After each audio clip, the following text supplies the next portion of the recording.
Mas. Oke, Boleh Mas Anda ke Topi depan. Merah. Mas, jangan dipotong-potong man ya. Gue belum selesai, lu potong-potong lagi. Enggak, bukan dipotong. Ini soal ini udah selesai belum?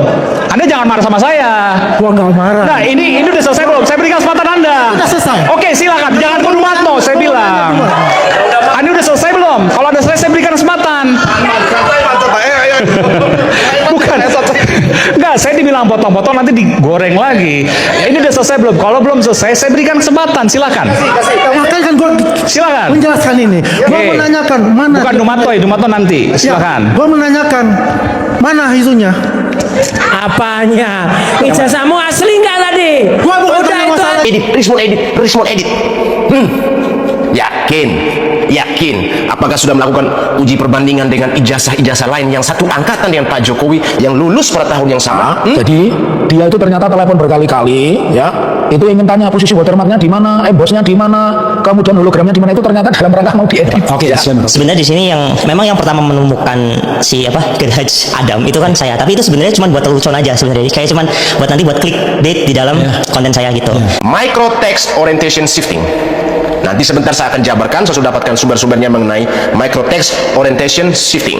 Pertama, pada ijazah yang diterbitkan oleh Universitas Gadjah Mada atau UGM terdapat fitur keamanan, ya, fitur keamanan berupa watermark yang berfungsi sebagai proteksi terhadap pemalsuan dokumen.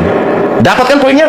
Ya, sekali lagi ya, bahwa pada ijazah yang diterbitkan oleh Universitas Gadjah Mada atau UGM terdapat fitur keamanan, ya, fitur keamanan berupa watermark yang berfungsi sebagai proteksi terhadap pemalsuan dokumen. Oke, di sini kita bertolak dulu dari fitur keamanan berupa watermark. Seperti apa? Kita lihat. Watermark tersebut memuat tulisan Universitas Gadjah Mada yang menjadi identitas resmi institusi.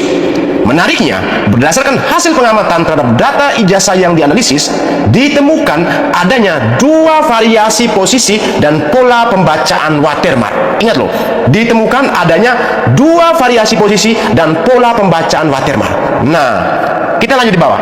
Ada dua di sini ya, dua variasi posisi dan pola pembacaan watermark. Apa penjabarannya? Pertama, watermark terbaca secara normal sebagai Universitas Gadjah Mada pada orientasi tertentu sesuai dengan desain standar yang sengaja disematkan dalam kertas security. Ya, sekali lagi.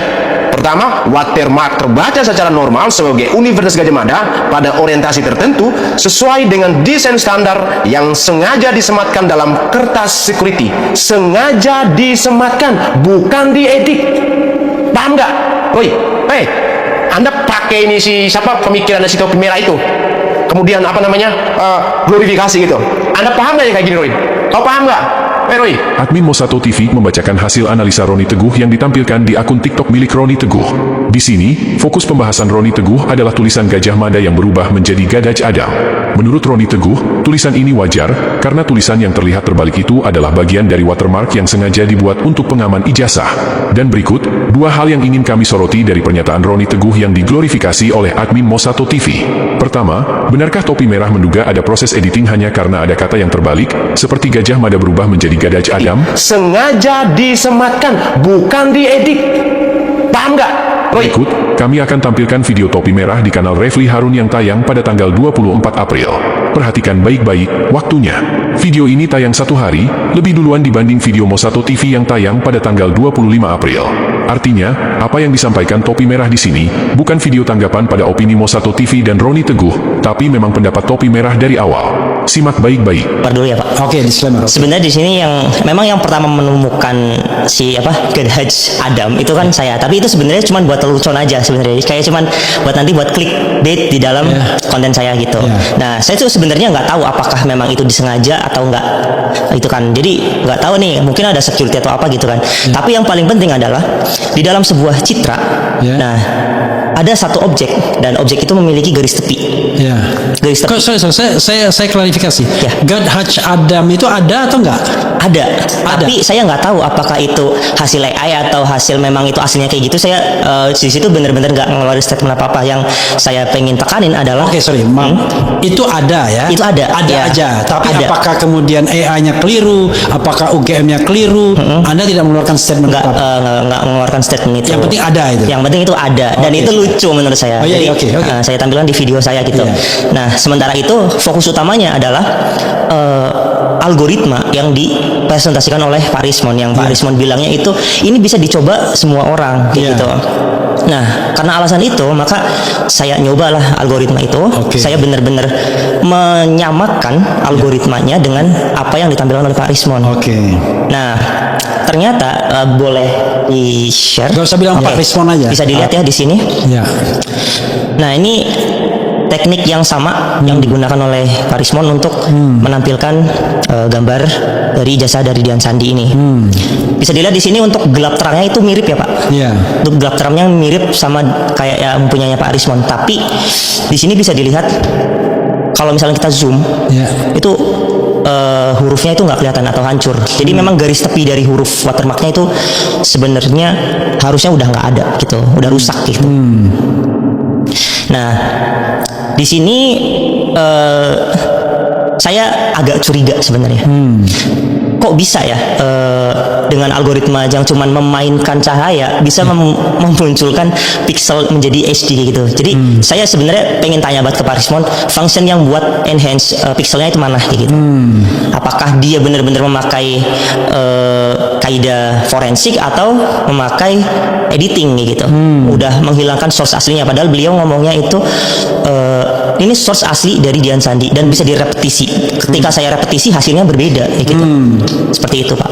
Oke, jadi intinya adalah yang ingin Anda katakan kan pada penelitian yang lama dia tidak menemukan watermark, ya kan? Pada penelitian sebelum tanggal 11 Maret lah, sebelum dia minta RJ.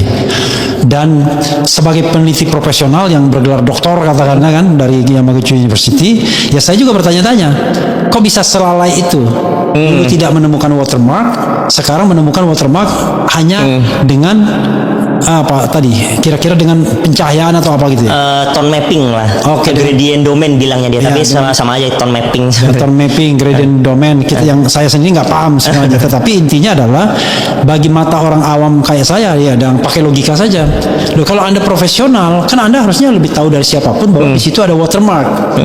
Masa Anda 11.000 triliun macam-macam dan lain sebagainya selama hampir setahun Anda ngata-ngatain dokumen itu adalah palsu, tiba-tiba Anda berubah dengan mengatakan saya hilap, saya nggak tahu. Lalu ternyata setelah saya katakanlah tone mapping dan lain sebagainya.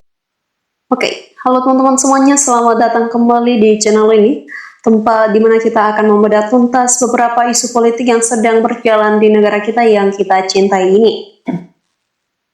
Teman-teman, bagaimana kabar kalian semua? Semoga hari ini kalian dalam keadaan sehat semua.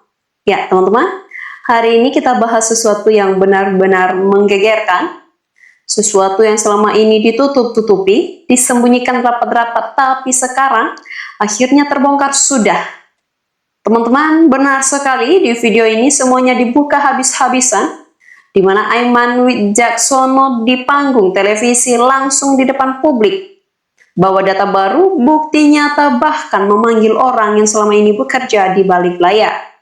Seorang hacker yang disembunyikan, yang punya semua rekaman jejak dan fakta yang selama ini dirahasiakan, dan sasarannya tak lain dan tak bukan adalah Mas Jack. Pembela paling keras, paling vokal yang selama ini selalu menyangkal, selalu berkelit dan selalu bilang semua ini fitnah. Kali ini dia sudah tidak bisa ngelak lagi. Teman-teman, di video kali ini kita bedah tuntas semua isi bukti dialog dan pengakuan yang ada di video ini. Siapkan diri kalian karena ini bukan omong kosong. Ini bukti berdasar data nyata dan pengalaman langsung. Dan mari kita bedah. Kita mulai dari yang pertama. Mari kita ingat kembali siapa itu Mas Jack.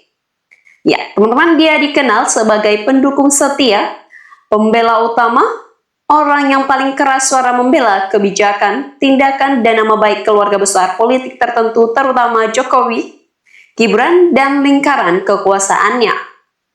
Ya, di media sosial di mana saja kalau ada yang kritik sedikit saja, Mas Jack langsung menyerang, bilang itu bohong, itu rekayasa, itu kebencian. Dia selalu punya cara memutar fakta, selalu punya alasan untuk menutupi segala kejanggalan. Banyak yang sudah curiga, banyak yang sudah punya data, tapi Mas Jack selalu bisa lolos, selalu bisa ngelak. Sampai akhirnya, hari ini datang data baru yang mengubah segalanya. Nah, teman-teman, di acara TV yang dipandu Aiman Widjaksono yang kita tahu selalu teliti, berani, dan tidak main-main, Aiman membuka sesi khusus ini. Dia tidak pakai kata-kata berputar-putar, dia langsung buka. Mas Jack, selama ini kamu bilang semudah tuduhan itu palsu.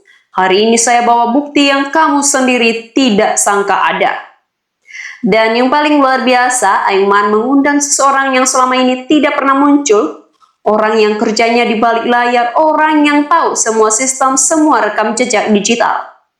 Seorang hacker, ahli teknologi yang dulu pernah diminta bekerja untuk mengatur data, menghapus jejak, dan menyembunyikan fakta. Orang ini muncul duduk di kursi tamu dan siap bicara semua yang dia ketahui. Nah, teman-teman, masuk ke bagian inti yang paling panas di dalam video ini. Si hacker itu bercerita rinci lengkap dan di depan kamera. Dia jelaskan tugas apa yang dulu diberikan kepadanya, siapa yang menyuruh, dan apa tujuan utamanya. Dia sebutkan, saya dibayar mahal, disuruh masuk ke sistem, mengubah data, menghapus rekaman, dan memastikan bahwa jejak-jejak kejanggalan, ketidaksesuaian dokumen, dan transaksi mencurigakan itu hilang atau tidak bisa dibuka orang lain. Dan yang paling menohok, dia tunjukkan data asli yang disimpan rahasia, data yang seharusnya sudah dihapus tapi dia simpan salinannya. Data ini berisi yang pertama, kejanggalan dokumen pendidikan dan administrasi. Perbedaan nomor, tanggal, tanda tangan, arsip yang tidak cocok persis yang selama ini diperdebatkan tapi selalu ditutupi. Kedua, aliran dana dan transaksi mencurigakan. Uang yang berpindah-pindah, proyek yang nilainya membengkak, dan jejak keuangan yang tidak wajar. Yang ketiga yaitu percakapan dan perintah. Rekaman pesan yang diinstruksi siapa saja yang terlibat, siapa yang memerintah, dan apa arahannya. Semua ini dia tunjukkan, diperbesar, diperjelas di layar TV. Aiman bertanya satu persatu, meneliti, memastikan keaslian, dan di sana terlihat jelas Mas Jack yang awalnya datang percaya diri, siap berdebat, lama-lama mulai diam, mulai gelisah, mukanya mulai berubah. Aiman langsung serang, Mas Jack, kamu bilang selama ini semua fitnah. Ini data asli, orangnya ada di sini, dia yang kerjakan, dia yang tahu. Kamu masih mau bilang ini palsu? Masih mau bilang ini rekayasa? Di sini titik baliknya. Mas Jack yang biasa cepat menjawab, biasa memotong pembicaraan, kali ini hanya diam. Dia mencoba berkelit sedikit, bilang itu cuma pekerjaan biasa. Itu prosedur, tapi si hacker langsung bantah dengan bukti lebih kuat. Tidak Mas, ini bukan prosedur biasa. Ini disuruh ubah data yang salah jadi benar, disuruh hapus bukti kesalahan. Ini bukan kerja resmi, ini kerja menutupi kesalahan. Penonton yang ada di studio pun heboh, bertepuk tangan karena kebenaran sudah ada di depan mata. Tidak bisa ditutup lagi. Teman-teman, di dalam video ini digambarkan betapa runtuhnya seluruh alasan yang selama ini dipakai. Mas Jack dan kawan-kawannya selalu pakai senjata andalan. Tidak ada bukti, belum sah, cuma isu. Tapi kali ini bukti ada, orangnya ada, datanya juga ada. Aiman tekankan keras, Mas Jack, selama ini kamu mati-matian membela, sampai menyerang orang lain. Ternyata kamu tidak tahu, atau kamu tahu tapi pura-pura tidak tahu, bahwa di balik semua citra indah yang kamu bangun, ada hal-hal yang sengaja dihapus dan disembunyikan seperti ini.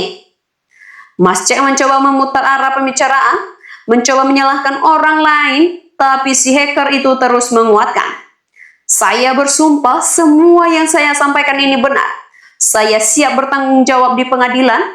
Ada saksi lain, ada bukti tambahan yang bisa saya keluarkan kalau perlu. Di titik ini terlihat jelas Mas Jack tidak bisa ngelak lagi. Mulutnya diam, matanya ke bawah, tidak ada lagi jawaban. Argumennya habis, semua yang dia bangun selama ini runtuh dalam satu malam.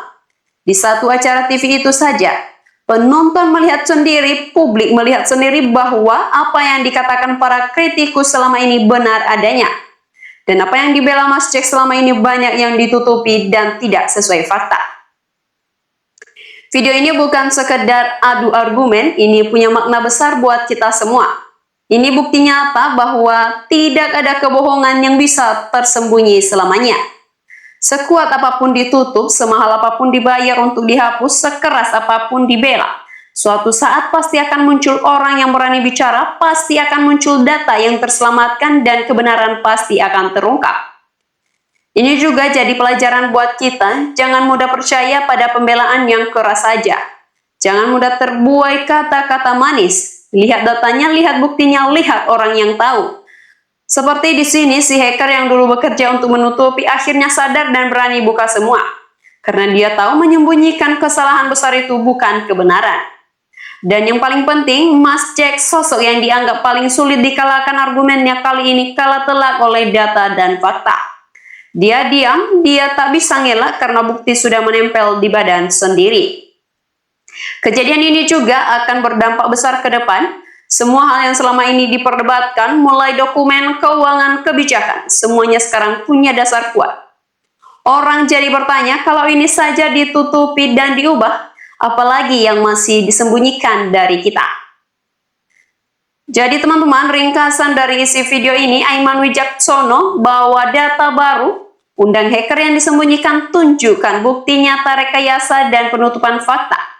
Dan membuat Mas Jack, si pembela paling vokal, akhirnya diam 1000 bahasa, tak bisa ngelak lagi. Ya, teman-teman, demikian saja pembahasan kita untuk cuplikan video ini.